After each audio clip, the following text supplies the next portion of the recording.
ପ୍ରତିବଦ୍ଧତାର ଆମେ ମନେ ପକାଉଛେ, ରୋମାଞ୍ଚିତ ହଉଛେ ସେଇ ଶହୀଦ ମାନଙ୍କ ପାଇଁ ଯୋଉମାନଙ୍କ ତ୍ୟାଗରେ ଆମ ଦେଶ ସ୍ୱାଧୀନ ହେଇଛି। ହୁଏତ ସେମାନେ ବଳିଦାନ ନଥିଲା ଯେ, ତ ଶହୀଦର ମର ଶରୀର ଭାବନ୍ତୁ, ଯେତେବେଳେ ଗୋଟେ ପୁଅ ବା କାହାର ସ୍ୱାମୀ କାହାର ବାପା ଯେତେବେଳେ ଶହୀଦ ହେଇ ତାଙ୍କ ମର ଶରୀରର ଆସୁଥିବ, ତାଙ୍କ ଫ୍ୟାମିଲିର ସିଚୁଏସନକୁ କଣ ହେଉଥିବ। ମୁଁ ଇନଷ୍ଟାଣ୍ଟଲି ଲେଖିଛି, ଶହୀଦର ମର ଶରୀର, ଫୁଲ ଭରା ତୋ ଶରୀର ଉପରେ ତ୍ରିରଙ୍ଗା, ବୀର ସାହସ ଭରା ତୋ ଶୟନ, ମୁଖରେ ଶାନ୍ତିର ଗଙ୍ଗା। ପିତା ଯେଉଁ ନିଜ ରକ୍ତ ନିଗାଡ଼ି ନିଜ ବଂଶର ଗାରିମାକୁ କରୁଥିଲା ସଲାମ, ପିତା ଯିଏ ନିଜ ରକ୍ତ ନିଗାଡ଼ି ନିଜ ବଂଶର ଗାରିମାକୁ କରୁଥିଲା ସଲାମ, ମା ସେଇ ଯିଏ ନିଜ ପ୍ରାଣର ପିତୁଳାକୁ ଦେଉଥିଲା ଶହୀଦର ସଲାମ। ମା ସେଇ ଯିଏ ନିଜ ପ୍ରାଣର ପିତୁଳାକୁ ଦେଉଥିଲା ଶହୀଦର ସଲାମ।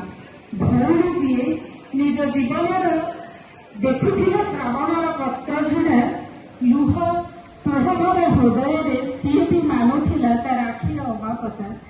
ଭାଇ ହାତରେ ଆଉ ଥରେ ରାକ୍ଷୀ ବାନ୍ଧିବାର ଅଭିଳାଷ, ନା ଥିଲା ସାହସ ତା ହାତରୁ ଖୋଲିବାର। ଝିଅ ଯିଏ ବାପା କୋଳେ ଶୋଇ ଶୁଣୁଥିଲା କେତେ ଯେ କାହାଣୀ, ଝିଅ ଯିଏ ବାପା କୋଳେ ଶୋଇ ଦିନେ ଶୁଣୁଥିଲା କେତେ ଯେ କାହାଣୀ, ଧୀରେ ଯାଇ ଶହୀଦ ବାପାଙ୍କ କାନେ କହିଲା, ତୁମେ ମୋର ଗର୍ବ ବାପା ଏ ଦେଶର ଶୌର୍ଯ୍ୟର କାହାଣୀ। ଧୀରେ ଯାଇ ଶହୀଦ ବାପାଙ୍କ କାନେ କହିଲା, ତୁମେ ମୋର ଗର୍ବ ବାପା ଏ ଦେଶର ଶୌର୍ଯ୍ୟର କାହାଣୀ।